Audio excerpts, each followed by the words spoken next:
Baik, kita mulakan pengajian malam ni dengan sama-sama membaca umul kitab ila hadratin Nabi Muhammadin Mustafa Rasulullah sallallahu alaihi wasallam wa alihi kiram ashabul nizam syaikhul Fatihah. A'udzu billahi minasyaitonir rajim. Bismillahirrahmanirrahim. Alhamdulillahirabbil alamin. Arrahmanir rahim. Maliki yaumiddin. إياك نعبد وإياك نستعين اهدنا الصراط المستقيم صراط الذين أنعمت عليهم غير المغضوب عليهم ولا الضالين آمين.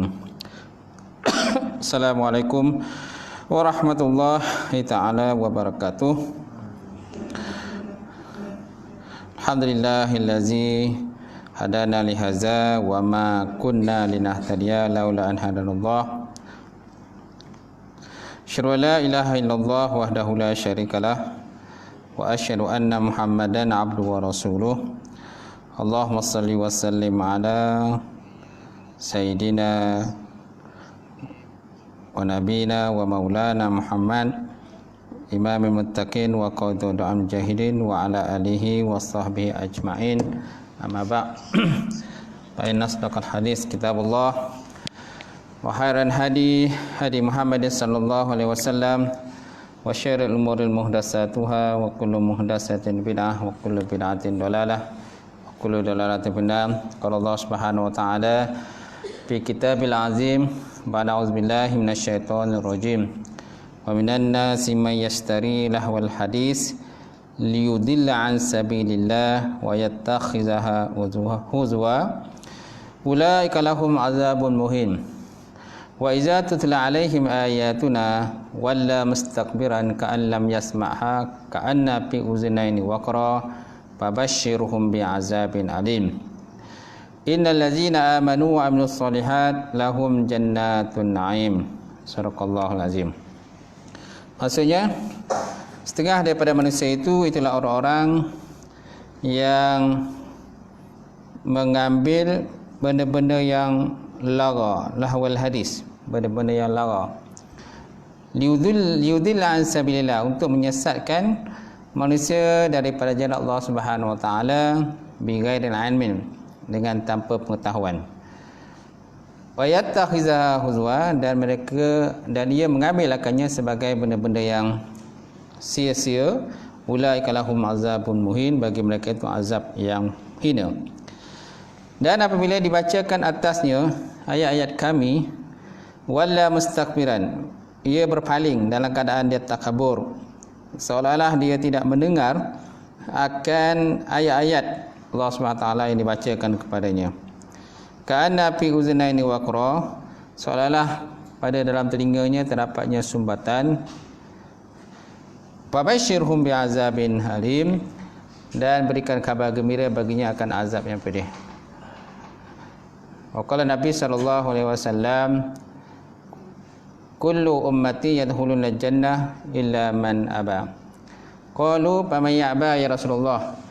Qala man ata'ani dakhala jannah wa man asani faqad aba. Wa kama qala Rasulullah sallallahu alaihi wasallam. Maksudnya setiap daripada umatku akan masuk ke dalam syurga kecuali orang-orang yang enggan. Mereka itu para sahabat berkata,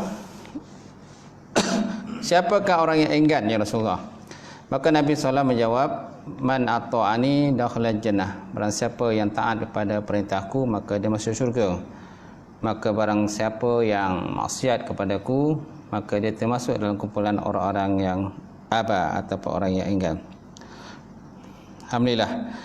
Yang dihormati Tuan Imam kita, Tuan Jibalik, kemudian tak lupa juga Tuan Bilal, Tuan Siap, pengurusi masjid, jawatankuasa masjid, muslimin, muslimat, mukminin, mukminat. Alhamdulillah. Kita panjatkan puji dan syukur kepada Allah Subhanahu wa taala kerana dengan limpah kurnia serta rahmat daripada Allah kita dapat bersama sekali lagi pada malam ini untuk program kata kuliah maghrib kita. Malam ni kita baca kitab Mukasyafatul Qulub, menyingkap rahsia hati, yang dikarang oleh Imam Ghazali rahimahullah taala. Sampai muka surat apa tuan? 115 kan? Bab nyanyian dari itu kan? Bab hiburan ataupun nyanyian. Nah, muka surat 115. Mana imam tadi? Hilang dah. Hah? Balik. Okey. Ada. Baik. Jadi malam ni kita ada kenduri lepas isyak. Jadi kemungkinan kita akan cepat sikit lah. Kalau tidak tu paling tidak pun pukul 9 kita pergi kuliah kita. Jadi beritahulah nanti. Sebab kalau dah kuliah kan memang kadang-kadang tu terlajak. Dia kalau dah bercakap tu susah nak berhenti. Susah nak berhenti kalau bercakap. Ha? 7.30 kan? Ya ke 7.30? Jam saya dah pukul 8 dah. Ha? Itulah tu. Biarlah jam tu mengelirukan. Baik, insya-Allah kita sambung kita pengajian kita ni di bawah tu. Imam Malik rahimahullah taala melarang mendengar nyanyian. Imam Malik rahimahullah taala melarang mendengarkan nyanyian. Dia berkata, jika seorang membeli hamba perempuan dan ternyata perempuan itu seorang penyanyi, dia harus mengembalikan hamba itu. Dia harus mengembalikan hamba itu. Jadi pendapat ni tuan-tuan merupakan kesepakatan semua ulama Madinah kecuali Ibrahim ibnu Sa'id. Sementara Imam Abu Hanifah memakruhkannya, bahkan menyatakan bahawa mendengarkan nyanyian itu termasuk dalam hukumnya berdosa. Mendengarkan nyanyian itu atau memperdengarkan nyanyian termasuk dalam hukumnya berdosa. Demikian juga semua ulama Kufah seperti Sufyan As-Tsauri, Hamad, Ibrahim Asy-Sya'bi dan juga lain-lain. Lain-lain tuan-tuan. Okey. Jadi kalau kita lihat di sini ada dua pandangan ulama mazhab. Pertama Imam Malik, yang kedua Imam Abu Hanifah. Jadi kalau kita lihat pada pandangan Imam Malik tentang bab nyanyian ini, dia kata tak boleh ataupun tak harus, tak digalakkan. Hujahnya dia kata jika seorang membeli seorang hamba perempuan dan ternyata perempuan itu seorang kaki nyanyi. Okey, dia harus mengembalikan hamba tersebut. Okey? Maklumlah kalau Arab, ketahuilah kan, Arab dengan Malaysia ni berbeza sikitlah dalam bab penyanyian ni. Tengoklah kalau tuan-tuan tengok dalam TV kan macam mana Arab menyanyi dengan lenggak-lenggok dia, dengan joget dia apa dan sebagainya kan. Saya rasa kalau tuan-tuan tengok pun mungkin kopiah tuan-tuan boleh tercabut lah. Boleh tengok dia punya lenggak-lenggok tu semua kan, dengan baju dia, dengan yang menggairahkan dan sebagainya. Saya rasa paling tidak pun mungkin iman tuan-tuan akan tergugat lah dan tergoda dan sebagainya. Okey, tapi kan berbeza dalam konteks kita di Malaysia ni. Kalau Malaysia ni dalam bab nyanyian ni lebih bersopan sikit lah. Bersopan sikit kan, berbeza dengan orang-orang Arab dan sebagainya. Betul? Tapi tak dinafikan ada juga Arab-Arab yang baik, yang bagus. Bagus juga penyanyian dia, yang lebih kepada dia punya nyanyian tu dalam bentuk-bentuk kerohanian, mengajak kita kepada cinta kepada Allah SWT dan juga mengajak kita banyak berselawat kepada Rasulullah sallallahu alaihi wasallam. Baik, kalau kita lihat kepada Imam Abu Hanifah pula dikata hukum nyanyian tu makruh. Imam Abu Hanifah kata memakruhkannya, bahkan menyatakan bahawa mendengar nyanyian itu termasuk dalam bab dosa jugalah. Termasuk juga dalam bab dosa, walaupun dalam konteks dia makruhkan. Dia tak sampai mengharamkan kata. Berbeza dengan pendapat daripada Imam Malik tadi. Malah ialah banyak kadang-kadang masa kita kadang banyak terbuang lah bila dengar bab-bab nyanyian ini. Betul? Dan kalau zaman sekarang ni dalam macam konsep-konsep hiburan ni dah kurang lah, tak berbeza dengan dulu. Kalau zaman-zaman 80-an ke dalam zaman-zaman kata 70-an dengan konsep Pok Ye dengan SG Peng macam kan. Tak tahulah macam mana. Tapi zaman sekarang ni dari segi konsep ni dah kurang lah, kerana banyaknya bantahan daripada segi masyarakat. Malahan kalau seandainya nak panggil penyanyi-penyanyi pada luar pun kadang-kadang perlukan kebenaran juga. Malahan ada juga kadang bantahan daripada NGO dan sebagainya. Kan kalau seandainya penyanyi itu memang kita dah tahulah dia background memang tak baik lah. Tapi masalahnya manusia ni tuan-tuan, dia tak boleh lari daripada hiburan. Kita tak boleh lari daripada hiburan. Dalam kereta kita pun kalau tak ada lagu tak ada radio pergi kedai suruh pasang radio, tu tak? Apalah kereta ni tak ada radio kan, tak canggih lah. Pergi kedai aksesori tu suruh pasang radio, tu tak? Apalagi kalau tuan-tuan ni jiwa yang jiwa 60-an ke dan sebagainya, kata jiwa klasik, tu tak? Jiwa klasik. Kalau tak dengar lagu klasik tu macam tak sah rasanya, tak? Tak seronok, tak? Tapi tak nafikan tuan-tuan pun suka dengar ceramah dan sebagainya, tak nafikan. Baik. Kemudian kita lihat pada pandangan daripada Abu Talib Al-Makki, beliau membolehkan mendengarkan nyanyian choir. Beliau membolehkan mendengarkan nyanyian choir. Ia mendapat pendapat itu daripada para sahabat Nabi SAW seperti Abdullah ibn Ja'far, Abdullah ibn Al-Jubair, Mughirah bin Syu'bah dan juga Muawiyah bin Abu Sufyan dan juga lain-lain. Ia juga menyatakan bahawa para ulama salaf daripada para sahabat, tabi'in, orang Hijaz biasa mendengarkan nyanyian pada hari tasyrik. Biasa mendengarkan nyanyian pada hari tasyrik, tak? Dan banyak kalau kita pun memang suka nyanyian kan. Kalau ada selawat-selawat ke masa zaman sekarang ada selawat perdana, tak? Selawat perdana dengan panggil Habib-habib daripada Arab dan sebagainya. Dan ada juga Habib daripada Indonesia dan sebagainya dipanggil kan. Selawat perdana kan. Jadi kita pun seronoklah pergilah dengar dan sebagainya. Jadi maknanya situ pun ada juga nyanyiannya. Walaupun dalam bentuk selawat, tapi selawat yang dialunkan dalam bentuk nyanyian dengan tujuan untuk menaikkan semangat orang-orang. Malah hari itu pun saya dah cerita, dalam peperangan pun adanya nyanyian juga untuk menaikkan semangat orang yang pergi berjuang. Orang yang pergi berjuang. Betul tak? Dengan gendang dia dungdang gendang tu, tujuan untuk menaikkan semangat orang yang pergi berperang supaya jangan nanti bila berhadapan dengan musuh, jangan ada kalau mereka itu berpatah baliklah, takut mati ataupun calibut. Baik.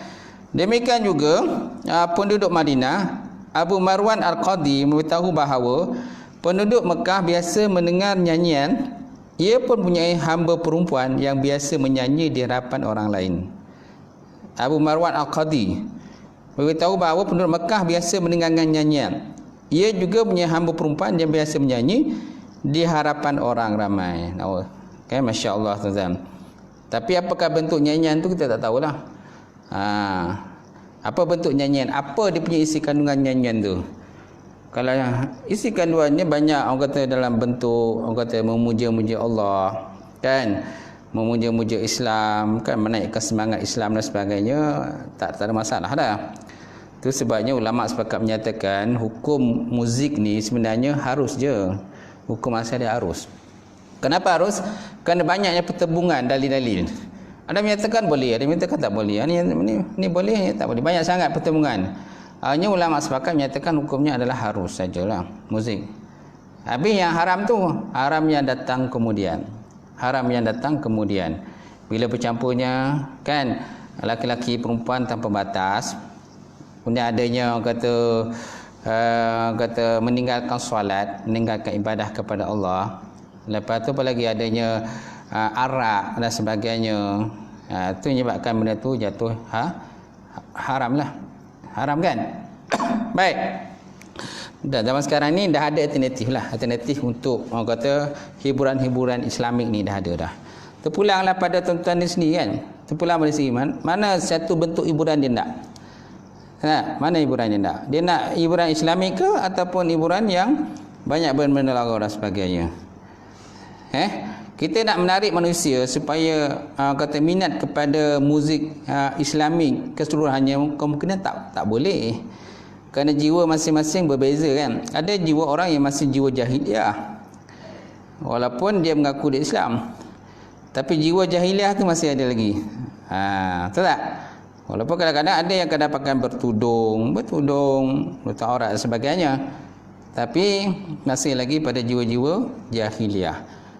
Dia tak suka kepada hiburan-hiburan dalam bentuk Islamik dan sebagainya. Tak tahulah macam mana manusia kan, pelbagai jenis manusia.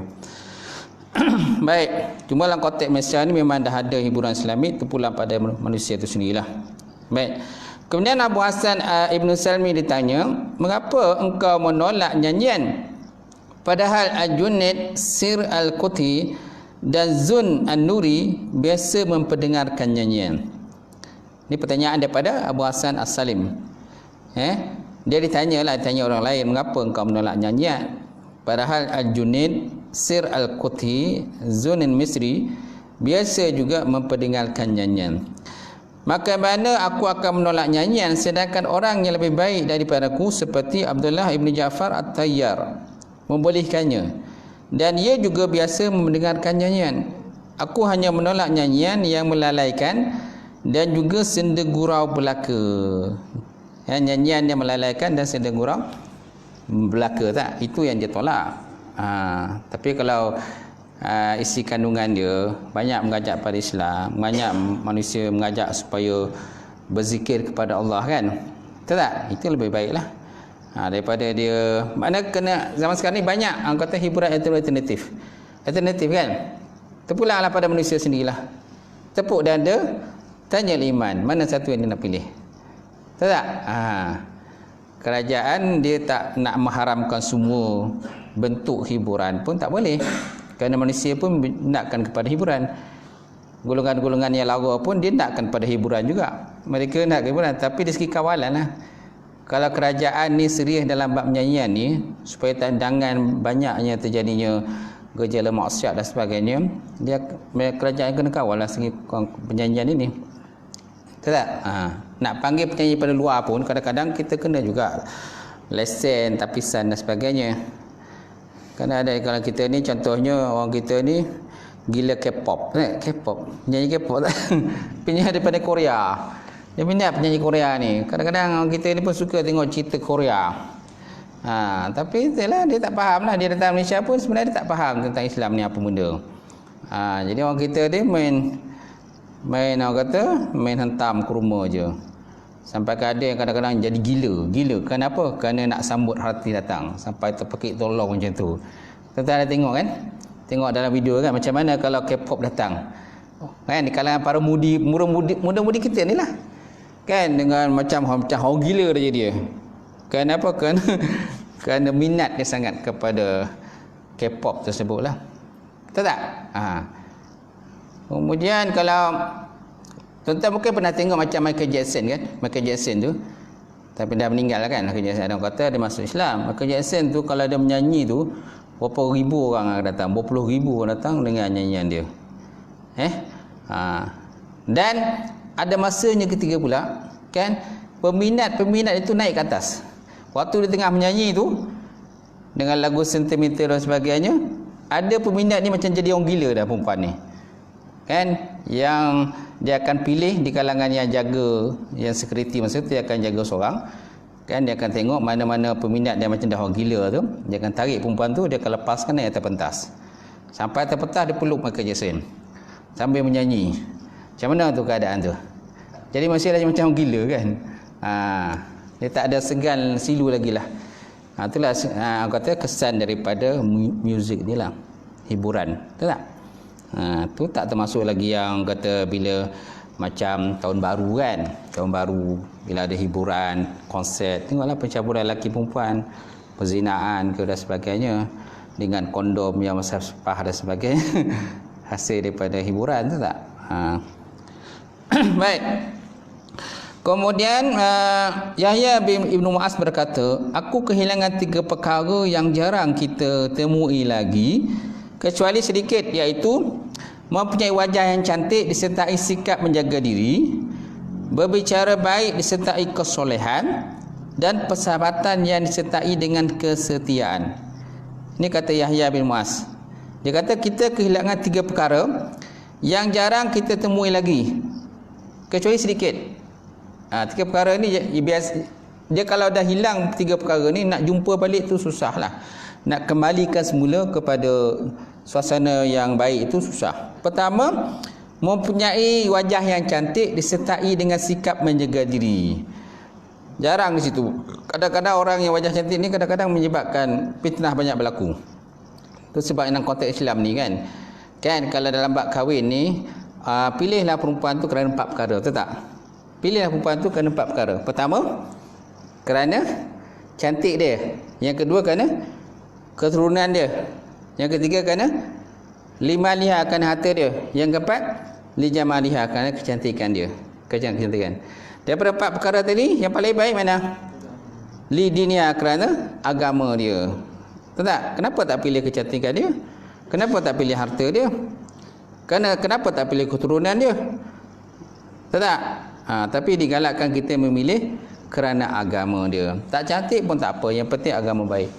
Tak guna kalau isteri kita tu cantik lawas, macam artis dan sebagainya, tapi dia tak berjaya menjaga diri ataupun maruahnya apabila suami dia tak ada. Banyak akan berlaku begitu bila suami tak ada, suami bekerja, kan? Isteri yang tinggal di rumah, kan, buat benda tak elok dengan lelaki lain. Panggil lelaki lain datang ke rumah, lepas tu dengan berasmara dan sebagainya, buat benda tak elok, kan? Sebabkan kecantikan, lawa tadilah. Itu sebabnya kalau Ustaz Abdul Samad kata, kan, kalau kamu nak menikah tu janganlah pilih yang terlampau cantik, dia kata. Jangan pilih yang terlampau cantik dan jangan pilih yang terlampau buruk. Kalau kamu pilih yang terlampau cantik, jadi orang asyik memandang isteri kamu kalau pilih terlampau cantik. Kita pun jadi bersalah. Asyik orang pandang bini kita, tak? Kerana bini dah terlampau cantik, dan bini kita pula suka pula kalau orang tengok dia. Masya-Allah, tuan. Yang kedua, jangan pilih terlampau buruk. Bila terlampau buruk pula, kamu pula malu nak bawa ke majlis kenduri kenara. Kenapa? Kerana isteri terlampau buruk muka dia. Muka dia hitam legam. Macam mana? Tuan-tuan pun malu nak bawa kan ke majlis makan malam ke, majlis kenduri kenara ke dan sebagainya, nak jumpa kawan-kawan ke dan sebagainya. Jadi akan rasa perasaan malulah. Sebabnya digalakkan kita memilih pasangan yang pertengahan saja, tak terlampau cantik dan tak terlampau lawa. Kalau terlampau cantik itu digalakkan supaya memakai furdah. Dalam konteks Islam ni kan digalakkan pakai furdah bagi yang perempuan terlampau cantik lah. Boleh? Ada terlampau cantik sini bini? Tak ada? Sedang-sedang saja. Sedang-sedang sajalah. Itu juga. Dalam konteks perempuan itu juga. Kalau perempuan nak pilih pasangan yang lelaki kan, jangan pilih yang terlampau handsome sangat. Bila pilih terlampau handsome sangat, itu yang perempuan-perempuan lain tergilakan suami kita. Tergilakan suami kita. Sampai ke dia makan pun tak kenyang, kemudian mandi pun tak basah, apa lagi? Tidur pun tak lelap. Tak? Kerana perempuan tadi gila kepada suami kita. Kerana suami kita terlampau lawa sangat. Handsome sangat kan? Dengan badan sadu, berkotak-kotak dan sebagainya. Tak? Pilihlah macam Haji Muhammad tu. Okey, orang yang sederhana saja. Baik. Baik, kemudian yang kedua, berbicara baik disertai kesolehan. Berbicara dengan baik disertai dengan kesolehan. Ini yang kedua lah. Banyak di kalangan kita ni yang berbicara baik, yang berbicara tidak baik. Banyak di kalangan kita ni berbicara tidak baik. Bicara kadang-kadang main cakap melepas saja kan. Kadang-kadang banyak kalangan, antara contohnya berlakunya zaman sekarang ni keruntuhan rumah tangga, ada sebabkan dari segi macam cakap main lepas-lepas je di kalangan pihak suami lah terhadap isteri dia. Sebelum kahwin tu kan main lagi cakap bagus kan, I love you lah, panggil sayang kan. Kalau dia punya power itu lambat, dia boleh bersabar lagi lah, tunggu. Tapi bila dah kahwin tu lambat sikit, siaplah melenting. Siaplah melenting. Mengamuk, marah dan sebagainya. Baik, kemudian persahabatan disertai dengan kesetiaan. Banyak kadang-kadang bersahabat tapi kesetiaan tu dah kurang lah. Itu sebabnya kalau dilihat dalam kitab Ihya Ulumuddin, apakah yang dikatakan sebagai sahabat? Apa definisi sahabat, tuan-tuan? Ataupun definisi kawan? Apa dikatakan kawan?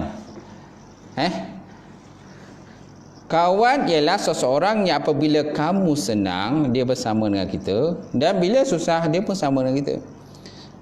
Banyak kadang-kadang di kalangan kita ni, bila kita senang, dia bersama dengan kita. Bila kita susah, dia melarikan diri daripada kita. Itu bukan kawan yang sebenar lah. Bukan kawan sejati. Dan kalau kita buat salah pun, dia tegurlah kesalahan kita. Ni kalau kita buat salah pun, dia pun tak buat tegur, tak tahu je. Itu bukan kawan yang sebenarnya. Dan kawan juga boleh menjadi kawan, menjadi lawan, dan lawan juga boleh menjadi kawan. Kalau tuan-tuan lihat zaman sekarang lah. Kemudian pada sebahagian buku, saya kata musannif menemui banyak kisah tentang Al-Haris Al-Hasibi. Dalam kisah-kisahnya ditunjukkan bahawa ia membolehkan mendengar nyanyian, sedangkan dia sendiri orang yang sangat dikenali akan kezuhudan dan kesungguhannya di dalam beragama. Ini kisah Haris Al-Hasibi lah. Jadi walaupun Haris Al-Hasibi ini seorang yang zuhud, seorang yang zuhud kan. Zuhud ni maknanya mengambil sekadar keperluan hidup dia saja, itu katakan zuhud. Tapi dalam konteks yang sama juga, dia juga suka kepada nyanyian-nyanyian ataupun hiburan-hiburan lah. Tapi hiburan-hiburan yang konteks tidak melalaikan diri dia daripada ibadah kepada Allah Subhanahu Wa Taala. Banyak zaman sekarang ni sibuk dengan hiburan, tapi solatnya tak ke mana. Tengoklah tuan-tuan, kalau artis datang, kalau ada konsert dah, satu konsert dibuat, kalau konsert hati-hati yang hebat-hebat kan, dalam bentuk lara ni kan, kalau orang tu seorang tu dia minat sangat dengan artis tu, walaupun dia keadaan berpapah pun dia akan pergilah. Tolonglah papa aku nak bertengok ni, hati datang ni kan, kerana minat dia kepada artis tersebut. Tapi kalau kita, sebab kita tak minat kan, siapa yang datang pun tak tahu je. Apalagi zaman sekarang tuan-tuan boleh tengok dalam YouTube, hiburan dalam YouTube pun banyak sekarang tuan. Apa saja hiburan dalam itu semua, apa movie pun ada dalam YouTube. Tak perlu, kadang-kadang tak perlu nak tengok konsert, tak perlu dah. Tak perlu nak habiskan duit kerana nak tengok konsert. Tapi semua orang dia suka tengok konsert. Dia suka orang kata tengok secara live depan-depan penyanyi tersebut. Dia sanggup habiskan duit walaupun tiket sekali tengok tu kan sampai RM500 sekali tengok. Nak tengok konsert saja RM500. Ada yang sampai RM1,000 harga tiket tu seorang satu kepala kan. Tapi disebabkan dia minat tu, dia pergi kan. Dia pergi kan, kerana jiwa dia pada hiburan kan. Kalau dia buat majlis pun tuan, tak boleh lari daripada karaoke. Kalau anak dia kahwin ke, ataupun siapa kahwin, cucu dia kahwin ke dan sebagainya kan, karaoke ni tak pernah larilah daripada dia. Kenapa? Jiwanya pada hiburan. Nampak tak?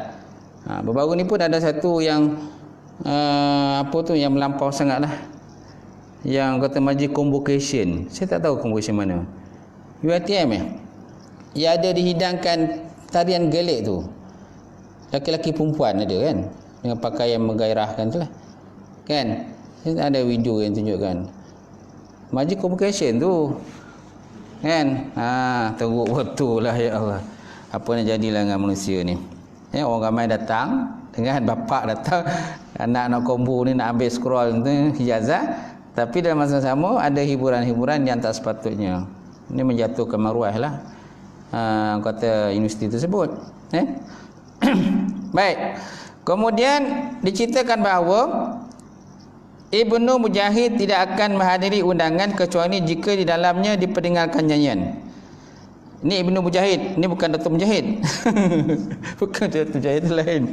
Ini Ibnu Mujahid nama dia.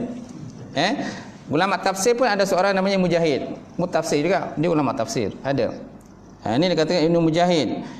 Dia akan menghadiri undangan kecuali di dalamnya, dia tak akan hadir undangan kecuali di dalamnya adanya diperdengarkan nyanyian. Pada suatu undangan, berkumpullah Ibnu Mujahid bersama Abu Qasim Ibni bintu Muni', Ibni bintu Muni' dan Abu Bakar Ibn Daud.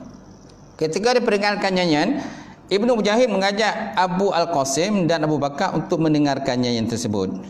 Namun Abu Bakar menolaknya. Abu Bakar Ibnu Daud menolaknya.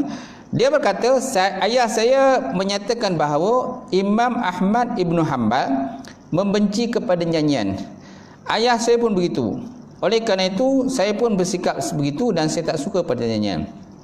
Saya tak suka pada nyanyian. Yang menganjurkan program siapa? Ibnu Mujahid. Ibnu Mujahid dia menganjurkan program tadi. Kemudian dalam program itu adanya Abu Qasim Ibnu binti Al-Muni dan Abu Bakar Ibnu Daud. Ketika dia pendengarkan nyanyian, Ibnu Mujahid mengajak Abu Qasim dan Abu Bakar Ibnu Daud supaya kita sama-sama mendengar nyanyian yang dinyanyikan oleh saya tak pasti sama ada perempuan atau lelaki, tapi dikatakan ada nyanyian dalam program tersebutlah. Namun Abu Bakar menolaknya. Dia kata, ayah saya menyatakan bahawa Imam Ahmad Ibn Hanbal benci kepada nyanyian. Ayah saya pun demikian. Oleh kerana itu saya pun bersikap begitu. Saya tak suka pada bentuk-bentuk hiburan ini. Kemudian Abu Qasim pula berkata, datuk saya pun mengatakan macam itu juga, tak suka pada nyanyian. Datuk dia pun tak suka pada nyanyian. Jadi mendengar perkataan tadi, Ibnu Mujahid berkata kepada Abu Bakar, biarlah saya menguji pendapat ayah anda, dia kata. Biarlah saya menguji pendapat ayah anda. Sedangkan ayah dia tak ada masa tu. Ayah dia tak ada. Okay? Tapi dia kata nak uji pendapat ayah dia. Lalu dia berkata kepada Abu Qasim, biarlah saya menguji pendapat datuk pula, datuk anda pula. Pertama dia nak uji pendapat ayah kepada Abu Bakar Ibnu Daud. Kemudian Ibnu Mujahid pula dia kata dia juga nak berhujah dengan menguji pendapat datuk kepada Abu Qasim Ibnu bintu Al-Muni. Baik, kemudian lalu Ibnu Mujahid berkata kepada Abu Bakar, wahai Abu Bakar, apa pendapat anda tentang orang-orang yang melantunkan syair? Adakah haram ataupun tidak? Bagaimana dengan syair? Kan? Haram atau tidak dalam bab syair ini? Okey? Maka jawab Abu Bakar, dia kata tidak. Jika suaranya merdu, adakah haram melantunkan syair? Tanya Ibnu Mujahid lagi. Maka Abu Bakar jawab tidak. Seandainya dalam melantunkan syair itu dia melakukan, adakah itu haram ataupun tidak? Tanya Ibnu Mujahid lagi. Apa jawapan Abu Bakar? Dia kata, saya tak sanggup menghadapi syaitan. Lalu bagaimana saya sanggup menghadapi syaitan yang begitu banyak? Ini hujah dia lah.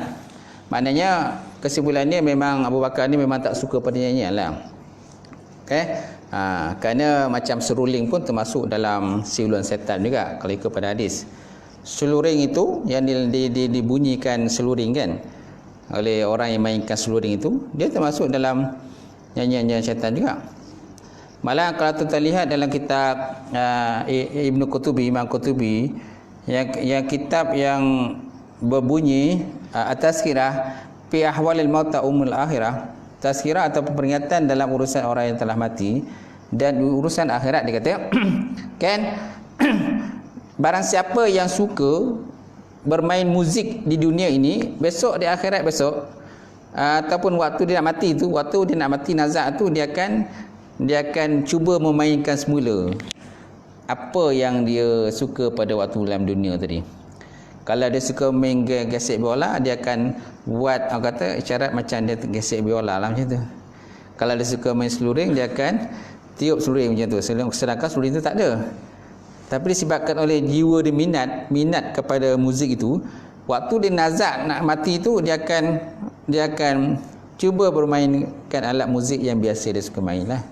Itu disebut oleh Imam Qutubi dalam kitabnya. Kerana seorang itu di atas apa yang diminat. Seorang itu di atas apa dia minat. Kalau dia minat baca Quran, waktu dia mati dia akan baca Quran. Kalau dia suka bernasyid, waktu dia mati dia akan bernasyid. Kalau dia suka main catur, main kerem, tak? Jadi kat dunia waktu dia nazak tu dia akan main kerem. Dia akan buat isyarat seperti main kerem lah. Tapi kerem tak ada penupan dia, tapi isyarat dia begitu. Kalau siapa suka menggesek biola, jadi nak mati tu dia akan gesek bola macam tu. Macam tu. Itu disebut oleh Imam Qutubi lah dalam kitab dia. Kerana seorang itu di atas apa yang diminat ketika hidup dalam dunia tu tuan. Baik, kemudian Abu Hasan Asqalani termasuk senarai daripada para wali Allah. Namun dia pun memperdengarkan nyanyian. Bahkan dia mengarang buku yang isinya membantah orang-orang yang mengingkari pada nyanyian. Demikian juga dilakukan oleh sebagian para ulama. Mereka mengarang buku yang isinya sama dengan buku Abu Hasan Al-Asqalani. Abu Hasan Al-Asqalani, macam nama Abu Ibnu Hajar Al-Asqalani pula. Jadi mana ini menyatakan bahawa dia membolehkan tentang bab nyanyian tadilah. Cuma kalau kita ni bila bab nyanyian ni adalah tahulah. Kan? Kerana setiap nyanyian tu dia akan mempengaruhi hidup kita. Contoh kalau orang tu minat Hindustan, nyanyian Hindustan kan, maka sikit semangat dia akan terkesanlah dengan nyanyian Hindustan tu. Tahu tak? Tengoklah kalau orang Hindustan, filem Hindustan tu, tengoklah kalau dia menyanyi macam mana dia joget. Tahu tak joget dia macam mana? Macam beruk kena belacan lah dia nyanyi tu. Kan? Apalagi kalau India filem Tamil. Tengoklah kalau bila tengah menyanyi tu, macam mana keadaan waktu dia menyanyi tu. Tuan-tuan pun tak boleh nak bayangkan lah. Kan? Jadi sikit sebanyak dia akan berkesan kepada anak kita, cucu kita. Hari cucu kita pun terpengaruh dengan nyanyian yang kerana atuk dia suka tengok Hindustan, atuk dia suka tengok, Wan dia suka tengok filem Tamil. Dalam filem Tamil tu ada nyanyian-nyanyian joget-joget lambat dan sebagainya kan. Jadi sikit sebanyak dia akan mempengaruhi cucu dia lah. Cucu dia akan terikut-ikut juga dalam bab nyanyian tu. Itu bahaya tu kan. Itu bahaya dia. Kesan buruk dah hasil daripada suka tengok nyanyian. Baik, kemudian Ayahanda Ibn Abbas pernah ditanya, bagaimana pendapat anda tentang masalah mendengar nyanyian yang sedang dibincangkan oleh para sahabat kita? Dia menjawab, perbuatan itu boleh menggelincirkan kecuali jika dilakukan oleh orang-orang yang berilmu. Perbuatan itu boleh menggelincirkan, mana perbuatan sebut menyanyi-nyanyi ni boleh menggelincirkan hati seseorang kecuali dilakukan oleh orang-orang yang benar-benar berilmu. Orang-orang yang benar berilmu.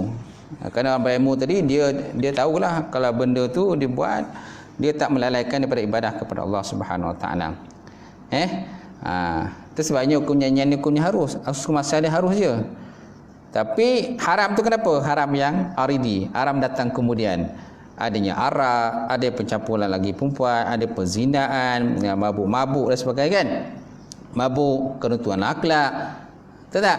Lepas tu dengan apa lagi lah? Macam-macam lah. Kerosakan, kemusnahan boleh berlaku. Bila dah ramai-ramai tu, boleh bergaduh. Tahu tak? Kalau mabuk tu kadang bergaduh lah. Disebabkan oleh muzik tadi. Muzik. Bergaduh. Kan tak sedar diri ke? Yang kata yang macam lelaki perempuan tu yang boleh menyebabkan perzinaan, akhirnya keluar anak luar nikah. Kan? Dalam keadaan mabuk tu, kadang-kadang perempuan bila dah mabuk tak sedar. Yang lelaki ni ambil kesempatan lah. Heretlah perempuan tadi bawa pergi masuk hotel dan sebagainya. Hasil daripada percampuran kan. Campuran lelaki dan perempuan tadi. Maka ramailah anak luar nikah dan sebagainya. Kesan dia. Hiburan tadi, hiburan melampau. Baik. Kemudian diriwayatkan daripada Ad-Dainuri bahawa dia pernah bermimpi melihat Nabi SAW. Ia bertanya, ya Rasulullah, apakah anda menolak nyanyian? Bagi dia menjawab, aku tidak menolaknya. Namun katakanlah kepada mereka agar memulai dengan Quran dan menutupkan dengan Quran. Ini cadangan daripada Rasulullah SAW sendirilah. Nabi kata, aku tak menolak nyanyian, aku tak menolak muzik. Namun sebaiknya bila sesuatu program nak buat itu, kalau ada nyanyian dalamnya, bacalah Quran dulu. Dan bila sudahi dengan Quran. Jadi sekurang-kurangnya dengan ada Quran itu, kemudian orang tak adalah buat benda-benda yang bukan-bukan lah dalam nyanyian tersebut. Betul tak? Dan kalau kita ni kadang-kadang bila menyanyi itu hanya sekadar untuk re-extension je. Penat bekerja kan? Penat bekerja. Betul tak? Kadang-kadang dalam kata hari keluarga kan ada? Hari keluarga. Dalam hari keluarga kadang-kadang ada juga kata disediakan karaoke. Karaoke sepenuh hari keluarga. Mereka yang menyanyi itu hanya sekadar untuk extension je. Tak ada pun yang kata yang bukan-bukan yang dia nak buat. Tak ada, hanya sekadar hiburan macam tu je lah. Itu boleh lah dibenarkan kan. Ini sampai yang kata buat benda-benda tak elok kan, percampuran lelaki perempuan, keruntuhan akhlak, perzinahan sebagainya, itu yang tak sepatutnya berlaku. Kemudian Tahir Ibnu Bilal Al-Hamdani Al-Waraq, seorang yang alim, berkata bahawa pada suatu ketika dia berada di Masjid Agung Jeddah yang terletak di tepi pantai. Di saat itu dia melihat sekelompok orang yang menyanyi dan yang lainnya mendengarkannya di tepi masjid. Ia mengingkarinya dalam hatinya, mengapa mereka menyanyikan syair di rumah Allah? Mengapa mereka menyanyikan syair di rumah Allah Subhanahu wa taala? Pada malam harinya dia bermimpi melihat Nabi sallallahu alaihi wasallam duduk di tepi laut dengan didampingi oleh Sayyidina Abu Bakar As-Siddiq. Lalu Abu Bakar melakukan beberapa bait syair, sementara Rasulullah sallallahu alaihi wasallam meletakkan tangan di dadanya dengan sukacita. Melihat hal itu, dia berkata dalam hatinya, bagaimana aku akan menolak nyanyian, sedangkan orang-orang suka mendengarkannya. Demikian juga Rasulullah sallallahu alaihi wasallam. Ia mendekati Rasulullah sallam dan mendengar baginda bersabda, ini benar dan bahagian daripada kebenaran. Ini sebahagian daripada kebenaran. Namun dia masih ragu dalam hal tersebutlah. Masih ragu dalam hal tersebut. Ini menyatakan bahawa tentang Nabi pun membenarkan dalam konteks nyanyian, dibenarkan dan dibolehkan. Kan? Jadi kita tak boleh nolakkan. Kemudian pernah juga peristiwa di mana Siti Aisyah nak menonton nyanyian kan. Ketika satu hari ada beberapa orang lelaki kan bergendang di luar daripada rumah Rasulullah sallallahu alaihi wasallam lah, bergendang, menyanyi dan sebagainya. Maka Siti Aisyah mendengar nyanyian gendang yang mereka palu itu. Lalu dia minta pada Nabi SAW untuk melihat nyanyian tersebut. Maka Nabi SAW pun membenarkan dia melihat. Dan dia berdiri, pipi Aisyah itu bertemu dengan pipi Rasulullah SAW ketika dia menjenguk untuk melihat nyanyian tersebut. Kerana dia duduk di belakang Rasulullah SAW melihatnya itu. Setelah puas melihat nyanyian tadi, maka Nabi pun tanya dengan Aisyah, ya Aisyah, kamu dah puas ke tengok nyanyian itu, hiburan itu? Dah. Lepas tu Aisyah terus berlalu pergi. Ini menyatakan bahawa tentang dibolehkanlah hiburan-hiburan kan. Tapi dalam konteks yang garis panduan yang kena ada lah.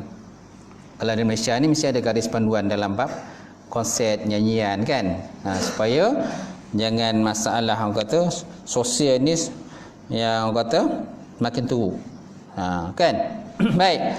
Kemudian Al-Junaydi menyatakan bahawa rahmat Allah Ta'ala turun kepada 3 kelompok orang. Pertama, orang-orang yang sedang makan kerana tidaklah mereka makan kecuali kerana memerlukannya. Rahmat Allah Ta'ala turun kepada 3 kelompok manusia. Pertama, orang-orang yang sedang makan kerana tidak akan mereka makan kecuali kerana memerlukan kepada makanan. Kedua, orang-orang yang berzikir kerana mereka tidak bercakap-cakap kecuali dalam kedudukan para siddiqun. Para siddiqun, orang-orang yang benar. Yang ketiga, orang-orang yang sedang memperdengarkan nyanyian kerana mereka mendengarkannya kerana perasaan sukacita dan melihat kepada kebenaran. Sukacita dan juga melihat kebenaran. Itu rahmat Allah Ta'ala turunlah bagi orang yang mendengar nyanyian, termasuknya kumpulan ketiga itu, kerana mereka mendengarkannya dengan perasaan sukacita dan melihat kebenaran. Benda-benda yang benar lah. Tahu tak? Dan Malaysia ni pun orang kata adanya banyak orang kata kumpulan-kumpulan nasyid, tu tak? Banyak kumpulan nasyid. Kalau seandainya ulama mengharamkan hiburan-hiburan, sudah tentu kumpulan nasyid pun tak ada. Tapi dalam konteks Malaysia ni memang dibenarkanlah, dibolehkan, diharuskan. Itu yang banyak melambak kumpulan-kumpulan nasyid tu. Tahu tak? Kalau dulu, zaman dulu hanya kumpulan apa? Kumpulan Al-Mizan, tahu tak? Al-Mizan kan, yang kumpulan perempuan kan. Jamizan ke kumpulan Al-Mizan yang mendandangkan lagu nasyid, yang nasyid lah. Tapi sekarang ni melambak dah. Jawahir, kumpulan Jawahir tu kan. Nak kata kumpulan Jawahir tu masing-masing masih ada lagi. Anggota kumpulan tu masih ada, tapi dah jadi nenek-nenek semualah. Dah bercucu cicit dah. Mereka dah cucu cicit, tapi mereka masih hidup lagi lah kumpulan tersebut. Masih ada lagi. Ahli dia masih ada lagi. Zaman sekarang pun dah melambak dengan intim lah, dengan Rabbani lah, dengan orang kata dulu kan orang kata nada murni. dengan asri kan, yasriru kan. Bila asri dah tak ada, itu yang kadang tapi banyak yang pelapis-pelapis lain yang keluar pula dengan hafiz macam-macam lagi lah kan. Jadi semua hiburan itu, hiburan dalam konteks yang dibenarkan, yang dibolehkan kepada kita, supaya dapat menarik orang-orang muda ni, golongan muda tadi, kembali kepada Islam, kembali kepada agama Allah Subhanahu Wa Taala. Kalau tak ada lah hiburan-hiburan konteks Islam ni, tak tahulah macam mana muda-muda kita ni, hancur lebur, hancurlah tuan-tuan. Sebabnya ni dibenarkan ataupun dibolehkan. Okey, sampai situlah. Sampai situ Ibnu Jurayj, wallahu a'lam bissawab. Dah isyak dah? Ya. Kata ada kenduri tu.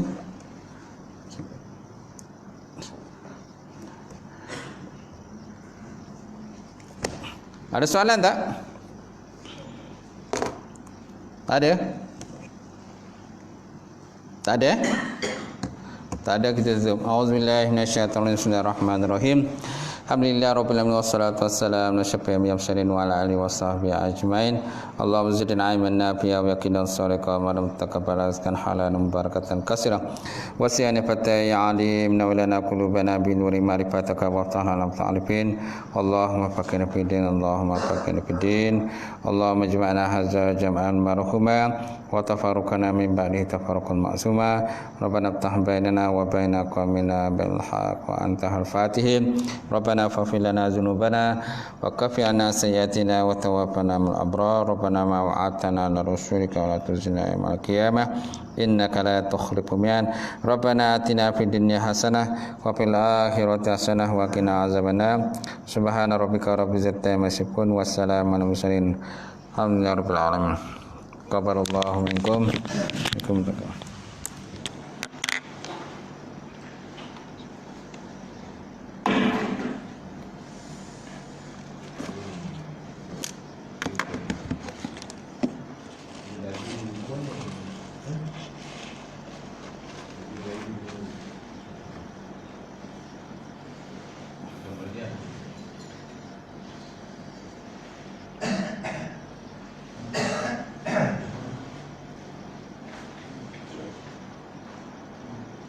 Semua sakit betul, Pak.